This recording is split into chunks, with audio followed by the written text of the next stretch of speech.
This is Loggers and Loudmouths, Conversations Unfiltered. Welcome, thinkers and drinkers. We are on to episode 22, and we are bringing you back another special guest today. But before we talk about our fun topic and our serious topic, Tyler, what are we drinking today?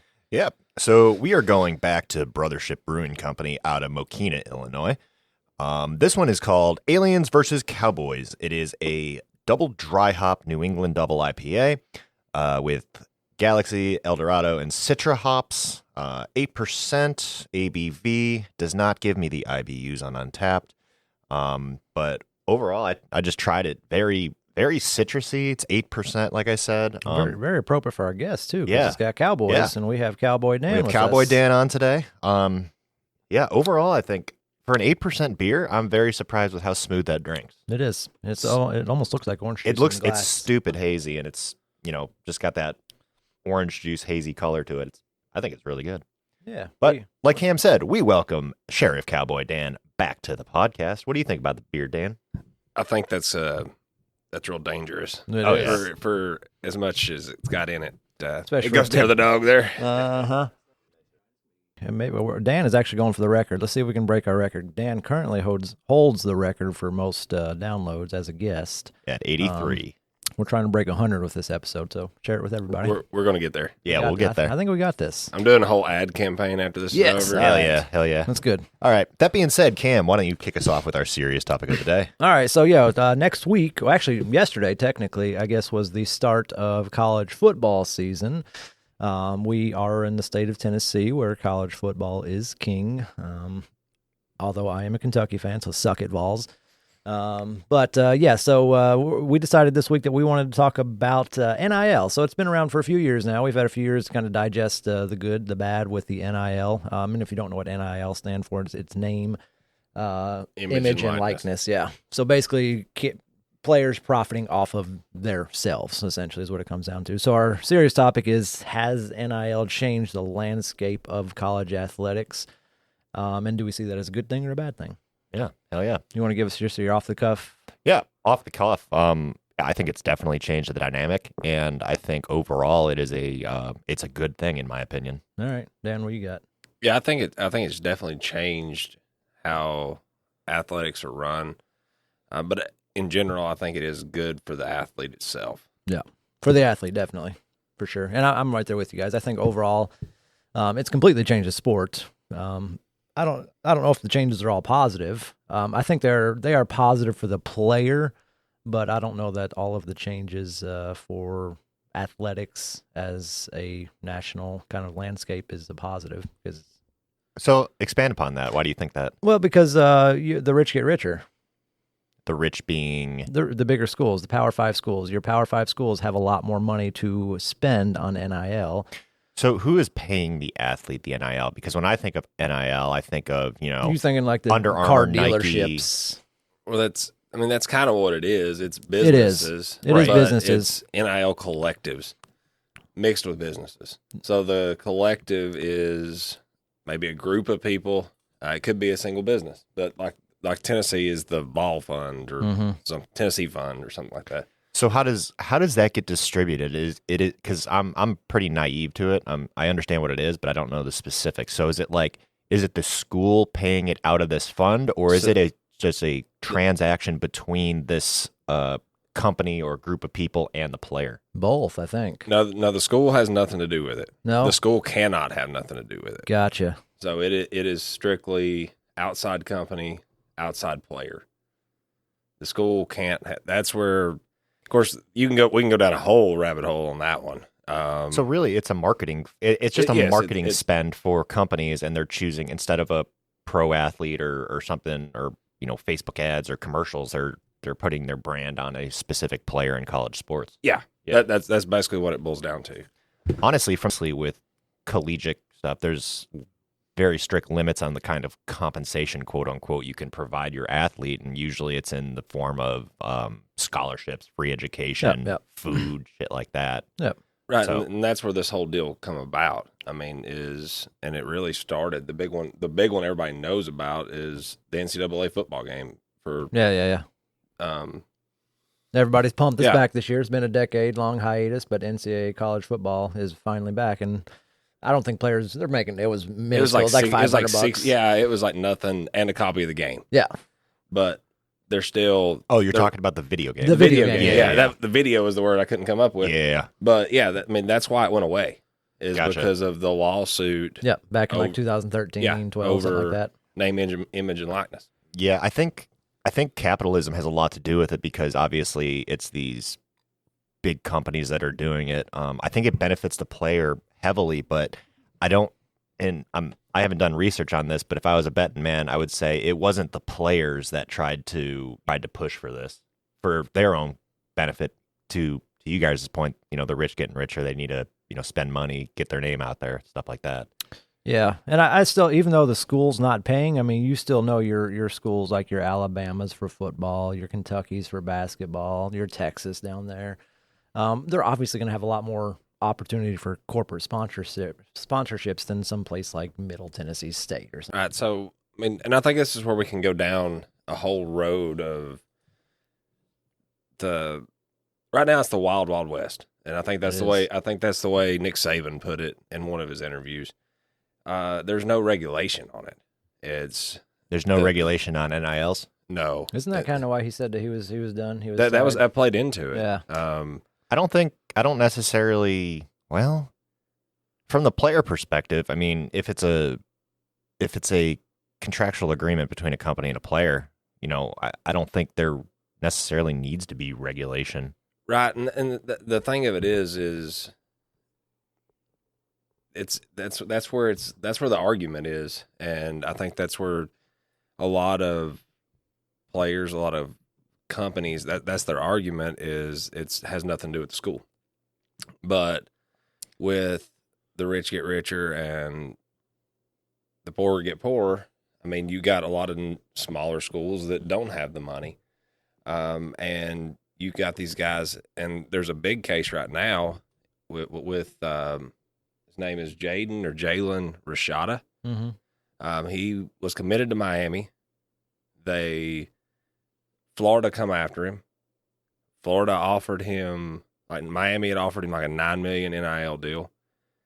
That's where I don't understand it. If it doesn't have anything to do with the school, how is Florida? It is their NIL collective. It has nothing to do with the school, but it's basically okay. It has something to do with the school. Like a boosters club. Yes, that's basically what it is. Okay. But they're not affiliated with the school. So it's like so the athletes can go out to the highest bidder, essentially. That is pretty much where it's at. And that's where it's the wild, wild west. Well, I mean, it makes sense because, it's all about exposure for these companies that are paying all this money. So, you want somebody to be at your Alabamas, your Miamis, your Tennessees, your Kentuckys. Of course. And I think that's where I think there needs to be some sort of regulation to it, whether it's and I don't have the answer to it. I don't know if it's like a salary cap type thing with the NFL or something down those roads. But to where, but what I was saying with the guy at Florida was he had this deal with Miami. Then Florida come in, offered him $13 million. Like he signs to go to Florida. Then they back out on their deal. Who backed out on the deal? The dude that was funding the NIL. He backs out on the deal. So that's a breach of contract. He can go wherever he wants. Except that is where you're hinged, because you still have the NCAA transfer rules in play. So he signed his letter of intent to play at Florida. Yeah. Well, then he did it for the NIL deal. Well, that NIL deal's out, but now he can't transfer. Or he can transfer. He can do it one time. But then, so he did transfer. He transferred to Washington State, Arizona State. I don't remember, with no NIL deal because it was last minute. They had spent all their money, more or less. He goes out there. He has no money. He was promised this Washington State. I can't remember exactly which one it was. Luckily, they changed head coaches. Then with NCAA rules, if you change coaches, then you can transfer again. So now he's at Georgia. But he's at Georgia with no NIL deal. I'd rather and be. This was like a 5-star recruit. I mean, this is he wasn't like a nobody. He sounds like he got screwed, but now he is suing Florida. He's suing Billy Napier. He's suing the collective because I mean, at the end of the day, he signed a letter a letter of intent based on a certain set of criteria that he used to make his decision. And when they pulled that money away from him, that was, I'm assuming, 99.9% of the reason why you would sign that letter of intent. Of So course. That's basically it. And I bet you he wins that. then it turns into the NCAA has no authority, but you're still under NCAA rules. Now, granted, NCAA could have been on the. We all know NCAA is just so screwed up. Yeah. At this point, I'm sure they're very by the books and don't bend the rules at all. No, if they had a book of rules that they could enforce or consistent book of rules, maybe. But that's the problem with the NCAA. The rules change all the damn time, and they willy nilly enforce them. But they could have been on the edge of this and said, okay, here's your rules for NIL.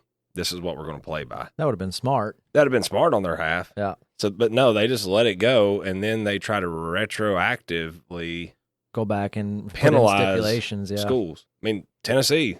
That is Tennessee and the state of Virginia sued the NCAA over being fined and having penalties drew upon them for NIL deal that they had nothing to do with, and the NCAA has no authority over right now. So, and they won that case. Right now that goes back to why it's so just free is because now, based on that lawsuit, the NCAA can't do anything. They probably need a. Do they have a plan or like a future outlook on trying to implement rules, or have they said anything? I don't think they've really said anything. Yeah. The salary cap deal is what I keep hearing is kind of where it's going. All right, so I got a little bit of information on that. So I was looking this up earlier. So now we're saying schools can't pay, but schools can pay to an extent.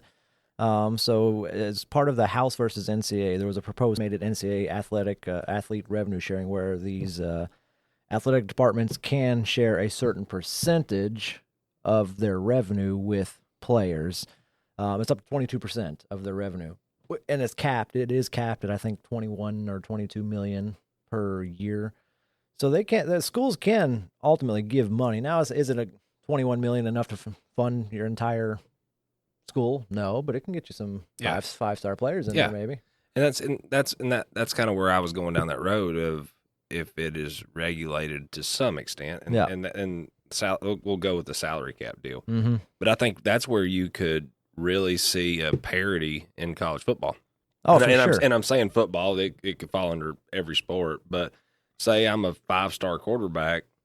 I mean, you got your powerhouses, you got your Bamas, you got your Tennessees, you got your Floridas, Oklahoma. I'm coming out. Okay, who's going to get the NIL money? Especially if there's a cap on it. It's going to be your guy that's starting.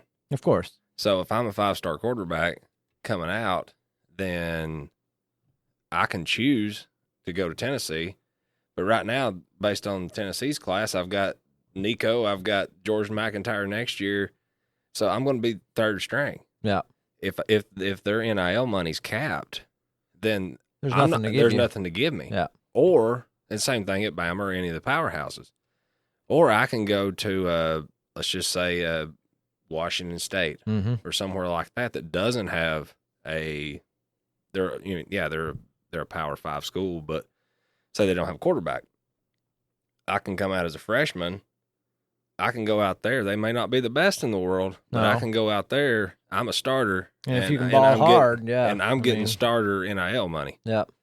So I think that could create some, if there is some limit on it, I think that can create some parity there, and that's what's going to help your rich from getting richer. Do you think that increases or decreases like kind of overall competitiveness?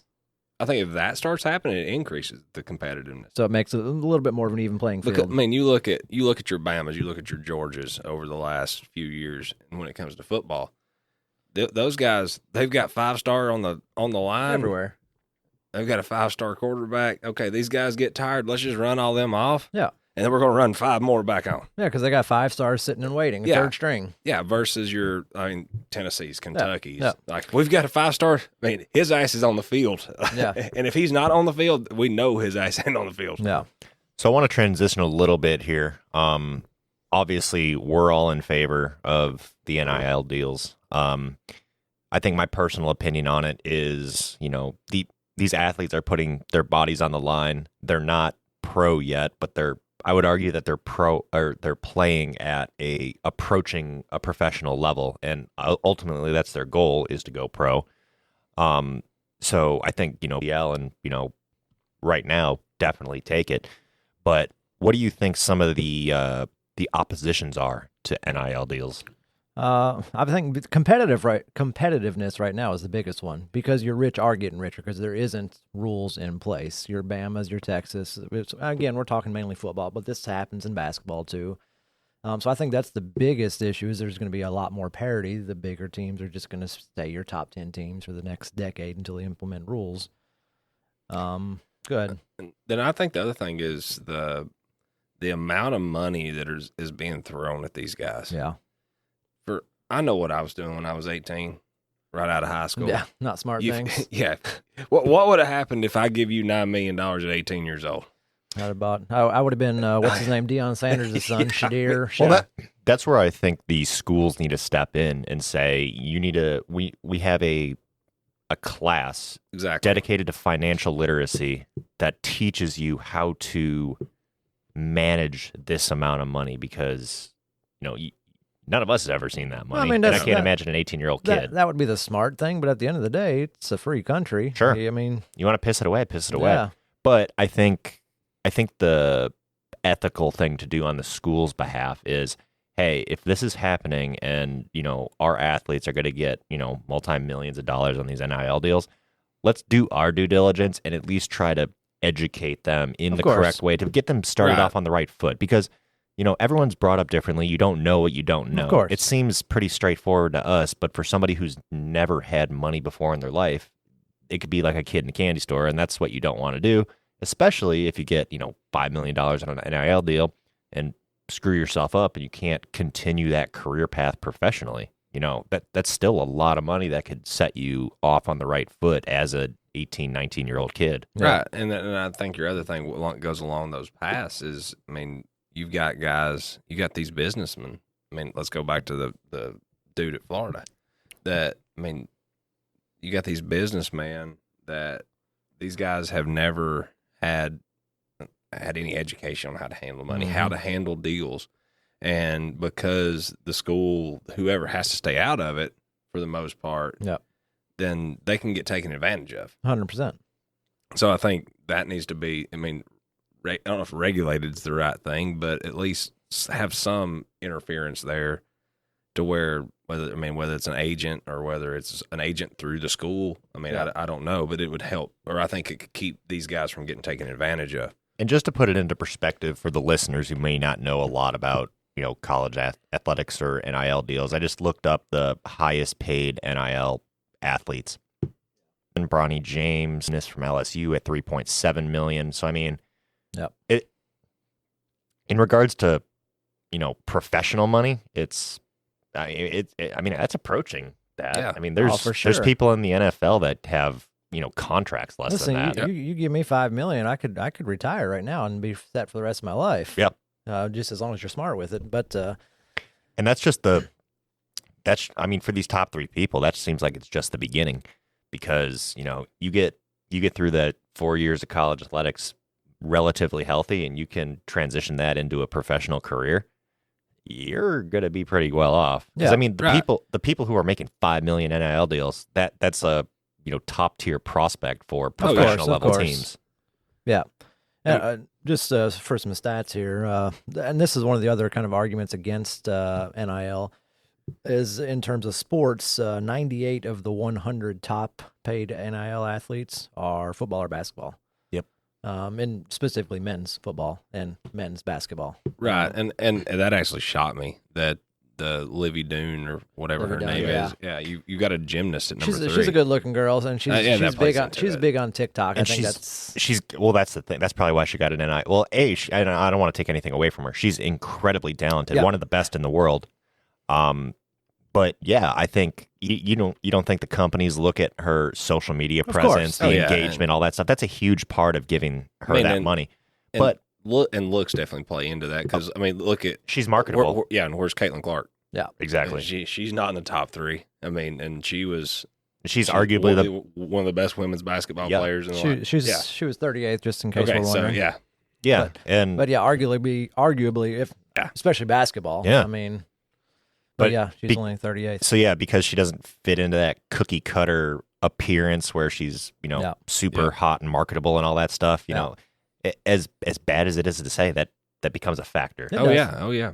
So I mean, I think that that's again a big argument against it is your smaller tier sports aren't gonna.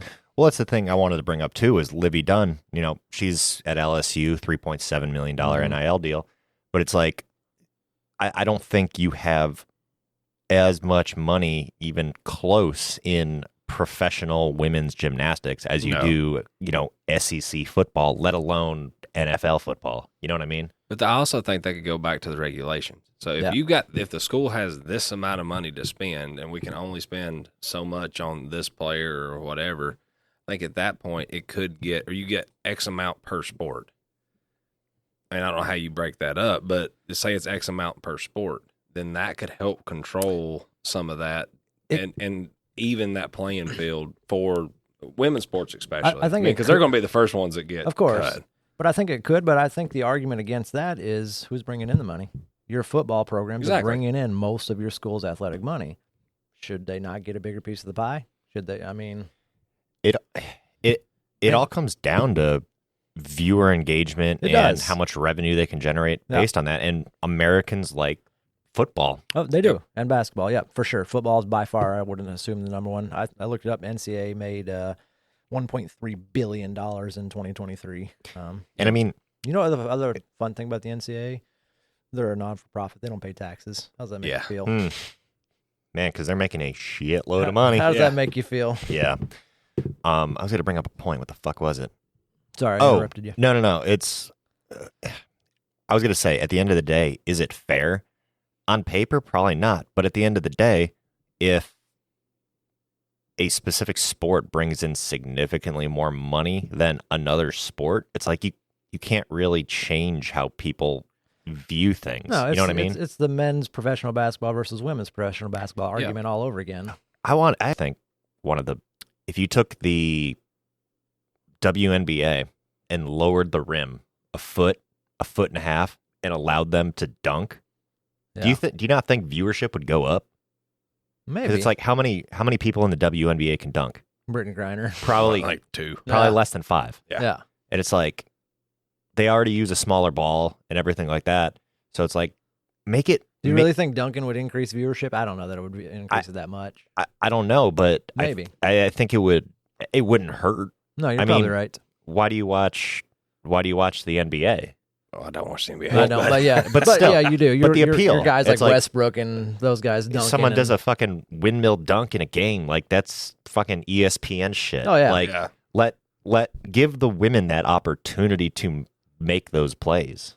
Yeah, and I mean, and kudos to Caitlin Clark. Women's basketball WNBA viewership has gone up significantly this year, and I think she still got screwed. She's making like $58,000 at playing professional basketball. Yeah, she made more in college than she's making as a professional. And they snubbed her in the Olympics. Yeah, well, she had legit just been drafted. 3 weeks before or something like that. I mean, yes, she's the best player in the country, but I mean, it's kind of one of those things you got to earn your keep, I guess. Maybe she had. I don't know. All right, so just for funsies, I pulled up so there are currently, I was curious, like if there are high school players getting NILs. Oh fuck, I'm sure there are. Oh yeah, so the number one guy committed to LSU next year, Bryce Underwood. He is obviously 5-star recruit. His NIL is $1.3 million. As a fucking high still schooler. In high school, yeah. I went to school with a kid. Mike Fultonevich got drafted to the Astros out of high school, and he was a pitcher. Nice. He got a, I don't know, $1 million signing bonus. Did he play for the Braves at one point? Fulte. Fulte. He got traded a couple times. Yeah, I think he may have actually been with the Cubs for a while. I think he was. I think he went from the Braves to the Cubs. I think so. Fulte. We called him Fulte. Yeah, that's what they did in Atlanta. That's too. what they called him in high school. Nice. Yeah, David Sanders Jr. is Yeah. a Tennessee commit for you guys, $1.1 million. Yeah, he just committed last weekend. Yeah, I saw that. $1.1 million. What position is he? He's a offensive line. All right, nice. So yeah, I mean these high school kids making millions of dollars. They haven't done anything except play high school sports. That's wild. We Yeah. really fucked up. No, Yeah. we didn't do anything wrong. My genetics did it to me. Although we're going to talk about that in a minute. Well- any more cons? You think? I don't know. I understand the whole structure at the end of the day favors the people who are putting up the money to, endorse these people. Mm-hmm. But I am very much for the player getting paid when the school and all these other subsidiaries are making fuck loads of money Of course. based off of their performance and their likeness and their presence and everything like that. So at the end of the day, yeah, I think there are cons, but I want to revert back to, treating the player and giving them the money that they can earn. So Yeah, that's kind of where I stand. I think I want to support the little guy, so to speak. I'm with you because you got to think these. I mean, how many people does UT Stadium hold? 105,000, 101. 101,000, 755. Those tickets aren't $15.99. Exactly. So you Oh. factor that over one game. I mean, they're making $20 million a game, and now they can sell alcohol, so Yeah. those numbers are even higher. When you could budget a $250,000 Yeah. game, like that's So yeah, I That's mean, insane. but my point being is that if they're don't- making that kind of money, why should the players not get a cut? exactly. Oh yeah, no, I agree with that. I 100% agree with that. And that's where, like I said, the players getting paid, I'm all for. Yeah, I'm all for it. I just think there needs to be some regulation. It does. It needs to be there at some structured. point. Yeah, that's structured. That's really what it comes down to. structure to where And there needs to be a structure to yeah it. to where everybody can have this moderately similar. Yeah, and we play within these rules. I mean, I'm just using the salary cap like NFL. Mhm. There is a salary cap. We know what the rules are. We know what we have to play within. We have to play within these guidelines. However you do it in those guidelines is fine for the most part, but stay in these guidelines. And the thing is, too, it's like you have a 5-star recruit starting quarterback. He is your guy kind of a thing. Mhm. You're going to put him on a pedestal till he blows out his ACL, and then they're going to toss him to the side like he was never there, and Of you're going to course. forget about him. So it's like, If he could make $1 million before he gets tossed aside, good for him. Exactly. Yeah. And that's my thing. It's like going 4 years without getting injured at that level of athletics, pretty Oh, yeah. difficult. Pretty I mean, difficult. And I think that goes back to a pro of the NIL is you look at like Hendon Hooker. Mm-hmm. Okay, he had an NIL deal when he was in Knoxville, but so he's killing it 2 years ago. I mean, Tennessee's rolling into Georgia at what 7-0, 8-0. We get beat at Georgia. Okay, we got one loss. We're still in the playoff hunt at that point. We go to South Carolina and he tears his ACL. And they take you out of the playoffs Look at- completely. Yeah, so the first time Tennessee's out of the playoffs, but he tore his ACL. Yeah. Based on the way Hendon Hooker was playing that year, he probably would have been at latest second round draft pick. Yeah. But then he goes into the NFL draft with a torn ACL, and he drops to the fourth round. First round money versus fourth round it's money ridiculous. in the NFL is, I mean, that's a big difference. Well, even look at RG3's career. Exactly. Like Heisman Trophy winner, was killing it, went pro. What did he play? 2-3 seasons tops? Yes, and tore his ACL. Yeah. And then he was Done. done. Now he's fucking talking on Yeah. fucking Well, he got ESPN. fired from ESPN. them last week. Yeah, he got did. fired the other day, but maybe going to Fox, but whatever. Yeah. Yeah. But yeah. So that's good. I mean, I think, ultimately it does benefit the players, and I think there's nothing wrong with that. Regulations, I think there do need to be regulations some way, shape, or form to just kind of maintain competitiveness. Because, again, if we just kind of let it be the wild, wild west, as Dan has called it, it's going to end up with your Alabamas, your Texas, your big schools continuing to get all these big players and competitiveness. I mean, granted, don't get me wrong. Tennessee's got the money to throw at them. Of course, So, and like it benefits Tennessee Our on teams, a personal but- level. But To be fair, Alabama's never needed help recruiting football players. No, but it doesn't hurt. No, it doesn't hurt, when but- you Well, control But it. even before NIL deals, They- if you got an offer to start at Alabama, Oh, yeah. you're fucking going to Alabama. yeah, under Nick Saban. Oh, yeah, caveat. But but before still. 2007, they did need help. Yeah, that's true. Now Nick Saban's gone. And It's gonna be interesting to see what they do. The border does. Yeah. And then they, if it goes to what it's been, hell, look at Tennessee. Yeah. The way Tennessee was when we didn't have a whole lot of trouble recruiting with Fulmer, and then we fire his ass, and we've needed a lot of help recruiting over the last decade. All right. I think we covered this one pretty well. Anything else you want to add before we transition here? Let's just, before we transition, pick your champion this year, college football. Ooh. Just throw it out there. We're putting it on the record now. I mean, I'm going to go Tennessee. Fuck it. Why All not? right. I like it. Somebody's got to prove they can beat Georgia to me. Yeah, I'm right there with you. They've just been too good. Georgia's, lately. Georgia, that's the obvious Kirby answer. Smart. Yeah. Kirby Smart's running a hell of a program. Yeah. They're a fucking beast of a football team But, all the fucking time. I'm going to go outside of that, and I'm going to go first year for Texas in the SEC. Yep. Yes, I think that's going to – I don't think – they'll have a couple losses, so I think that'll keep them out of it just because playing in the SEC is so damn tough. But, yeah, that's going to be my surprise pick. I'm going to pick Texas. Nice.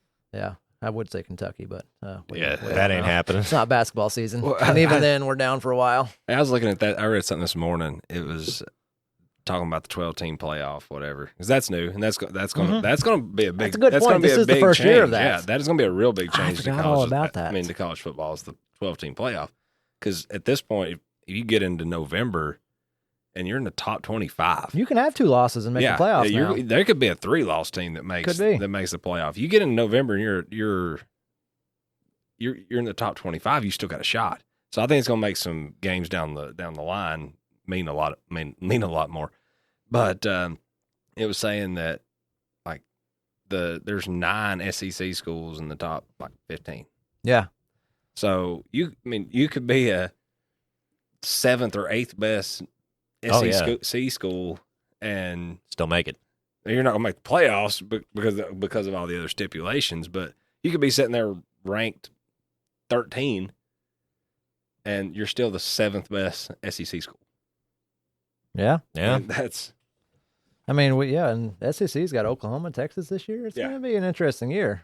And then, we got the whole new 12-team. I forgot about that until you just mentioned that 12 teams this year. So it's going to be a hell of a season.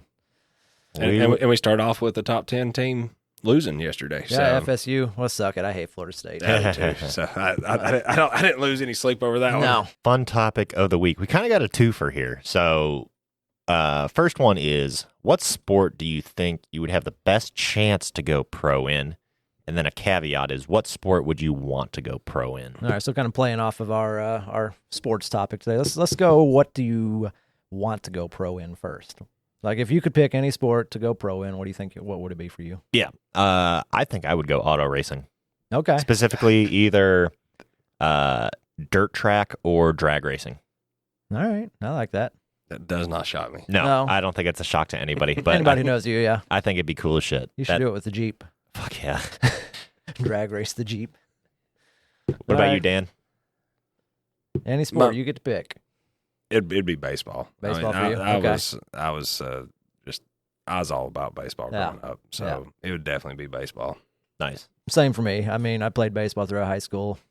I don't like to say I played in college. I was on the team in college. I played left bench, if anything. So, definitely would be if I got to pick, it'd definitely be baseball. What position, Dan? Well, I would normally say catcher. Okay. But based on the way my knees feel right now at my age at 33, First baseman, DH. Yeah, DH sounds really good. You just get to bat 4 or 5 times anything a that I game. don't have to squat, because all those games catching has definitely affected me at this point in my life. That's fair. Yep. I think I'd probably go if I got I played outfield and when I played, but if I got to pick, I mean, it's hard to beat the pitcher. I mean, you're the man. You got everything. You control the game. I think that'd be fun to do. Yeah, I think that's the obvious answer. I mean, and you can make a shit ton of money and you pitch every 5 days. That's a good point. Yeah. It's kind of like a DH. You get off the bench 4 times, you go sit back down, swing the bat, and hell, if you bat 250 in today's MLB, you're pretty. If you bat 250, as long as you have Kyle Schwarber, you hit 40 bombs. Yeah, you're good. Yeah, that's fair. All right, offshoot of that, what sport do you think you have the best chance of going pro in?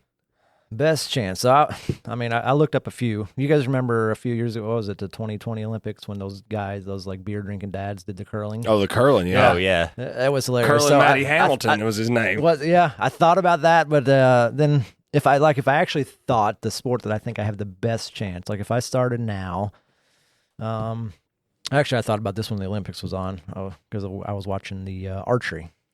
So I was like, you know what? If I just commit to time, like you don't have to be super athletic. You legit just have to commit the time to practicing with archery. I think that would be my best opportunity. So I think you took a page out of my book because I was thinking archery or precision shooting. So I think if I had to choose, I would go precision shooting because kind of the same thing. You know, you gotta be disciplined. You gotta be relatively in shape, but it's not a extremely physical activity. It's more engineering, math, mindset. That whole thing. Yeah. So I think I would go precision shooting if I had to choose. What you got, Dan? So, yeah, curling was probably, kind of goes down those roads, but I don't know, man. You got to get on your knees again. That's part of the problem. And then only one of the players has to get on their knees. The other guys are doing the broom sweep. Yeah, right? Are you the actual curler or are you one of the sweepers? I don't know. If you ask my wife, I'm not the best at sweeping. So, but as far as that goes, isn't there also one at the very end that's just yelling at the other guys, telling them what to do? I can do that. Yeah, I definitely can yell at people. That I can handle that. And then beyond that, like I go back to rodeo, and it'd be like a steer. Right. It'd go like a steer wrestler. Okay, you got to be. It's a bigger guy. Yeah, You just wrestle a steer to the ground. You could do that for sure. I think I could use my weight and my momentum to do that. Yeah. All right, I like that steer wrestling. But all right, so are we committing now? 2028 Olympics, we're going to be curlers, or I guess it'll be 26, wouldn't it, for Winter Olympics? Winter Olympics, yeah. We just got 2 years. We might need to do 2030. 2030 Winter Olympics. That's in Salt Lake, is it not? In the 26 or There's 2030? 34. I didn't even know they were going back to Salt Lake. They're going back to Salt Lake. That was just announced, but I don't know if it's 30 or 24 or 34. But hold on, Cam's Googling it. Got it. Let's see. It starts Friday, February 8th of 2030. Jesus, 2030. That's crazy to think of. Where is it? No, it's in Vancouver. That's not right. So we're going for 2030. All right. All right, done. Let's put a team together. Loggers and let's do Loudmouth it. curling team. And then we're going to do archery and Shooting. all at the same Olympics. That's good. Well, I guess the archery and shooting would be summer. Yes. So, that works out perfect. Yeah. 2028, we do archery, shooting, and then 2030, Just think about that. You two could be on the level of like Shaun White. Fuck yeah. That does winter and summer. Yeah. That's a good point. I have been called the Shaun White of my generation. Have you? he kind of is well, I guess he's a few years older than you, but No, sure. I don't know how old Shaun White is. He's got to probably be mid-40s now. got to be pushing 40. I'd say so. At He's been least. around a while. Let's see. Google it. Shaun White. So, all right, I like it. That's good. We can archery for me, shooting for Tyler, steer wrestling and/or curling.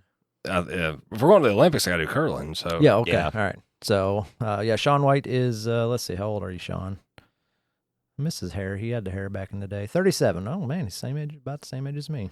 All right. What are you doing with your fucking life? Nothing. Absolutely nothing. All right, that being said, let's go into our hot takes All for right. the week. Hot takes. That's so hot. All right, Cam, why don't you kick us off with your hot take of All the right, week? my hot take in honor of Cowboy Dan being here. My hot take this week is support your local farmers. Dan's been a couple times this year. We bought beef from Dan, so he's a cow farmer. Is that what you call you, a cow farmer? Is Sure. that the technical word? What is it? What's the official name? Steer farmer, cow farmer? Yeah, we'll just go with farmer. All right. Farmer, rancher. I don't Rancher. know. I don't all know right. what it is. No, rancher sounds more bad. I don't know what, and I honestly do not know what the difference in I don't the either. two are. I But think it's just a location thing. Fair. So the support your local farmers, both meat and produce. One, you're going to support them, so that's good. And two, a little nutrition advice here is your nutritional quality is generally going to be much, much higher the closer proximity you can get it to your house. So you're going to Better benefit, quality. better quality. Yep. Higher nutritional content, which is always good. So that's my hot take this week. Solid. Support your local farmers. Dan, what you got? So I'm going to kind of go along those same lines. All right. So my thing is take a back road, but when you do, slow down. Enjoy the damn scenery. if you needed to get somewhere in that big a hurry, that's probably not your best route.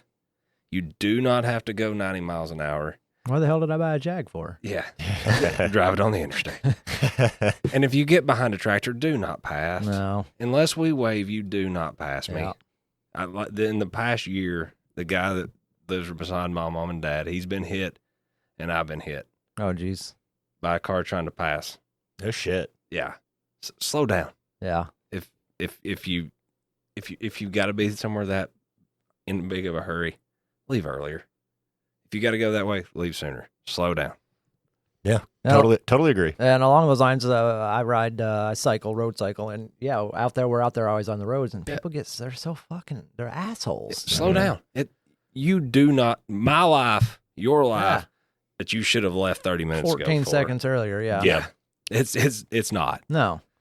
No, that's a good hot take. I like it. Yeah, I got an old lady, or not an old lady. She looked like a younger-ish lady, probably mom-ish age. I don't know what that means, but I'm thinking mid-30s, 40s. She gave me this mean look and honked at me last week when we were riding after she passed me. I was like, technically, I'm a cyclist. I have the exact same road rights as a That's car. correct, yeah. So, And if I don't know how you do it, but if I'm on a tractor and you're behind me, first off, I'm nervous as shit to start with. Yeah. I do not like taking the tractor on the road. no, nobody does. No. I absolutely hate it. Because people are going to get mad at you. Yes, and they're going to do stupid shit. So then I'm worried about driving, and I'm worried about what somebody else is going to do. Yeah. But then I am looking for the opportunity to let you pass me. Yeah. Yeah. And going towards the barn, there's a guy that cycles there, quite regularly. Mm-hmm. Just stay off his ass, back up, put your flashers on. Yeah. And let him be. And we do the same thing. He's looking for a spot to let you pass him. Yeah, when he waves you, then you go. We do Yep. the same thing. We'll just kind of wave the cars behind us when we can see that they have a clearing. Yep. But half the time they're just being assholes and in a hurry. So yeah. No, solid, guys. I like it. What are you finishing us with? I'm going a little different. All right. Savory breakfast is superior to sweet breakfast. I can speak to this one very, very well. Tiff and I went to Italy, you guys know, a month or two ago. And Italy is all about pastry.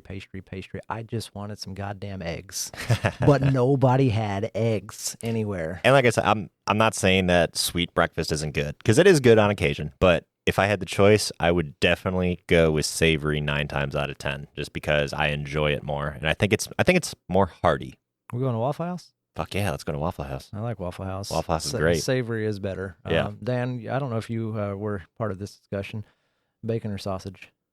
I'm definitely bacon. God damn it. Yep. Nobody supports me. No, There's no you're support wrong. here. Because sausage is an inferior meat. No, Thank you. I think sausage is a superior meat. No. We don't want to get into the technicalities of how it's made. All right. Well, that's a good point. Because bacon is definitely a superior meat when it comes to that. Bacon is just So, bacon. Sausage is a lot of random Yeah. things. All right. Fair enough. Yeah. All right. Well, you want to take us away, Cam? Yeah. All right, guys. Thanks for listening to one last episode. Let's see if we can break the 100 download mark this time. Oh, with, and before we're done. yeah, what you got? Okay.